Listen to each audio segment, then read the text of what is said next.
Today I'm working on a house that got hit by a storm. So here's the old panel in this closet. And in this part of the world, they don't like electrical panels inside closets. So we are going to remove that panel and we are going to put it into this bedroom across the hall, which they ripped out of the closet to make the room a little bit bigger, and we're gonna put our panel right here. So I've already had to beat this stud over because the space was too small for the panel to fit. So I had to bash the whole thing over so I can make a little bit of room. So I'll screw the panel up in that space and reattach everything. So this is a Cutler hammer panel, or brown handle or tan handle panel. But I just wanted to point out to you that when you're hanging a panel, be sure to stop and consider the size of the panel. See there, it says 5/8, and then below it, it says 1/2 inch. So these Cutler hammer panels have a really nice little tab that pokes out on the side. That way, when you install the panel, you can have it automatically set to 1/2 inch or 5/8, depending.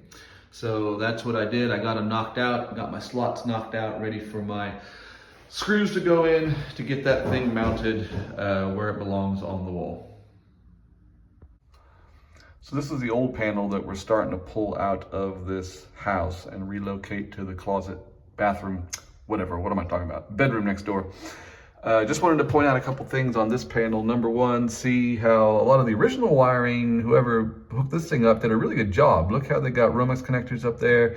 They've pushed all the wire to the back, brought it all down to the back, and then looped it up into the breakers. That's rare. I really haven't seen that kind of work done on an old panel before. So whoever originally wired this house at the time was doing a really good job. What we got now since then is somebody's come along and added that white Romex and that black Romex, and they've got no connectors up there. They just shoved it straight through and they pulled it down all ugly and stuck it onto this piggyback breaker. So that's, you could tell somebody came along later and did some shoddy work to it. But also notice down below, it's all a big unified ground and neutral system with one big neutral going out, and then there's the two hots going up into the main breaker of the house. And so the only way to kill power to the house would be from that breaker right there, but then these would remain hot as they went out into the old little meter out there. But we don't even do this nowadays in a panel. The only place that neutrals and grounds are bonded together is in the meter or the main point of disconnect. And so yeah, this is a little bit off. There actually is a breaker outside, I guess, that would turn this off, but it's separate to the meter enclosure that's out there. So anyway, we're going to get rid of this and give them a nice big giant new Cutler hammer panel. So up here in the attic, all of those holes were the ones going to the old panel. And then because the new panel is in what had been a closet, but now part of the whole room on the other side, I drilled new holes and pushed everything down to the new location. So if you notice down this crack, there's the new panel down there. I'm not seeing anything at all. Ready to go. And now I'm climbing out of the attic. Yes, I'm climbing out. The attic is not fun to be in, so I'm climbing out. By the way, for those of you who love attics, this is nice insulation. It's a recycled paper. This stuff underneath, that is killer. That will mess you up. So I saw the nasty stuff when I was downstairs in the bedroom, and then I got up here and saw that somebody had blessedly put the good stuff over the top at some point, which kind of keeps all that gross dust down. So anyway, that's the things that you gotta do to make it all happen. And so I'm nearly out of the attic. I don't want to have to make you get worried and call 911 because I somehow asphyxiate and die. That's not fun. All right, there's my ladder of salvation. Okay, so here's my newly installed panel. So I got my holes drilled. Remember, I was up in the attic, drilled those holes down, pushed all my wire. There was only one wire that I had a problem with. So because I got this handy dandy slot cut through the ceiling, I've got the old wire and my new Romex hanging out. So I'm going to stick that in a box and put that back up in the attic. And that other wire there is a spare, which you'll see I've got zigzag back and forth there at the top.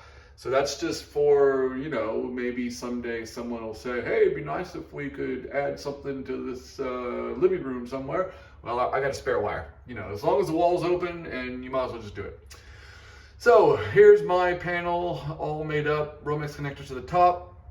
We reused the breakers because this house got hit by a storm, and so that's why it was damaged, and so they're trying to save some money. There's a lot that could be said about this panel, but all I really want to talk about right now is that it is a 200 amp panel. You can see right there next to that red stripe, it says 200 amp.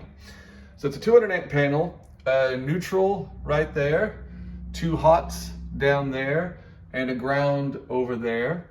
And because it's a 200 amp panel, you have to ask yourself the question, all right, what size wire do I need for a 200 amp panel?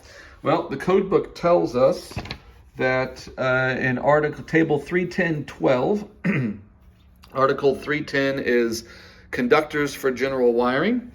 Table 310.12 tells us that single phase dwelling services and feeders. So we are in a dwelling, single phase house. So notice right here, we've got 200 amp rated. That's our panel is 200 amp. We're not using copper, we're using aluminum, so we're gonna use 4/0. So that's what I got right there is a 4/0 SCR cable. So SCR cables mean service entry cable. My meter is just outside on the other side of the wall. And then the other thing I wanted to say, this is very important because it gets skipped a lot. Remember when I showed you the old panel, it had wire going through it with no protection. It says right here in the code book, this is Article 300, General Requirements for Wiring Methods and Materials. It tells us right here under protection against physical damage, cables and raceways through wood members. B, non-metallic sheath cables and electric non-metallic tubing through metal framing members in both exposed and concealed locations where non-metallic sheath cables pass through either factory or field punched, cut or drilled holes or holes in metal members. The cables shall be protected by listed bushings or listed grommets covering all metal edges that are securely fastened in the opening prior to installation of the cable. Okay, so that's why I've got there an 1.5" Romex connector with a blue bushing on the top. And I've been told off, or we've had guys get told off for not having insulation poking up out of the hole. So insulation from the wire must be poking up out of the hole with a bushing and a Romex connector. And I could have done a 2-inch Romex connector as well, but I kind of like to keep things tight and conservative. So anyway, that's all I'm going to say right now about the bottom of this panel, that it's 4/0, and we get that from our handy table 310.12 tells us that, and also we got it covered there, so when the inspector comes here in a minute, he should be perfectly happy with this panel because it's done according to code. Thank you very much.